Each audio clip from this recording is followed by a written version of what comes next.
In the last tutorial, we explored the associative array using a single named key. In this lesson, we'll create an array that holds multiple key value pairs, known as a multidimensional array. A multidimensional array is an array that contains one or more arrays. First, let's look at the following table. Here, we have a student's name followed by the grades each student has received on 2 tests. In our example, we've stored the data in each row in an array. The first array has the name John and his 2 test scores, followed by Bob, Sam, and Ted.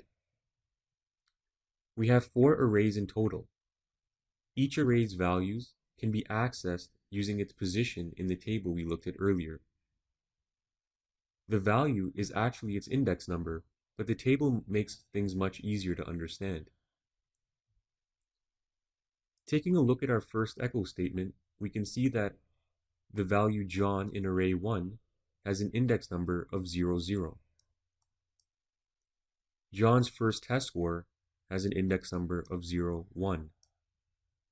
His second test score has an index number of 0, 2. Now let's output Bob and his 2 test scores. Bob has an index number of 1, 0. His first grade can be referenced using index number 1, 1, and his second test score 1, 2. Sam has an index number of 2, 0.